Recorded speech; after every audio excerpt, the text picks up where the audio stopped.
Благодарам, почитувам колега. Не знам како стигнуваме секогаш да ја партизираме дебатата, особено за животна средина. Ама веројатно е тоа дел од некоја реторика.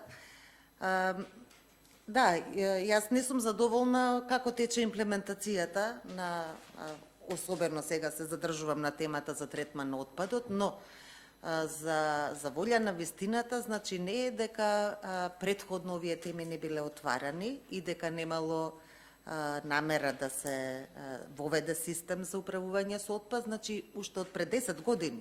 Не е дека владата на ВМРО стигнала до план, па сега оваа другава влада не го реализирала планот. Не. Многу е комплексен проблемот и многу фактори влијае на состојбата во која што сме се уште како држава, а тоа е да немаме стандардни санитарни регионални депонии според европски стандарди. И еве ќе ви кажам дека и ово точно меѓупартиско, еве нема да го наречам препукување, ама надпревар, доведува до тоа. Оти што се случуваше, еве јас имам информации за источниот и североисточниот регион, затоа што тој проект е во најнапредна фаза, при тоа финансиран со пари од Европската унија. Многу беше тешко да се координираат на локално ниво градоначалниците, советите, значи како засегната страна која мора да учествува активно во овој процес, инаку без тоа не може да се реализира.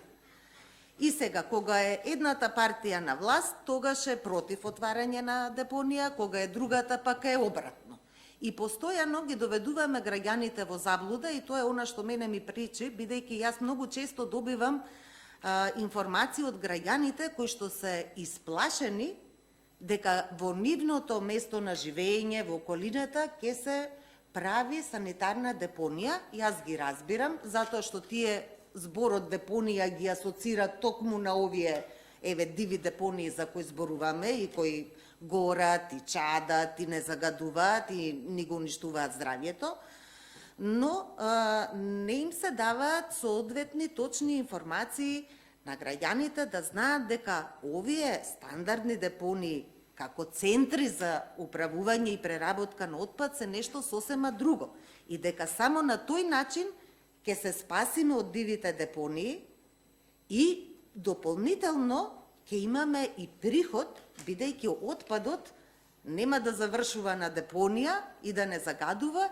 туку ќе се користи како ресурс и дополнително што е тоа можност за отварање на нови зелени работни места. И такви центри постојат, значи, во европските земји, еве најблизок пример е Љубљана, има во Виена, апсолутно безбедни и по здравјето и по животната средина. И мислам дека во тој правец треба да оди дебатата, да ние заземеме сите заеднички став и реторика, не обвинувајќи се меѓусебно кој помалку, кој повеќе направил, и на крајот гледаме дека тоа не води никаде. Туку да им објасниме на граѓаните и да дадеме поддршка за овие проекти, за да нема страф и обструкција од локалното население, туку да им се објасни дека е тоа во интерес на населението. Инаку и советите, и градоначалниците, уште пред 7-8, ако не и 10 години, беа на студиски посети, да посетат такви стандардни санитарни регионални депонии во европските земји. Значи, беа информирани, беа вклучени во целиот процес. Но мислам дека на крајот некаде пак заглави во некој меѓуопштински надпревар, каде да е лоцирана или не, кој ќе управува, кој ќе одговара околу финансиските средства и така натаму.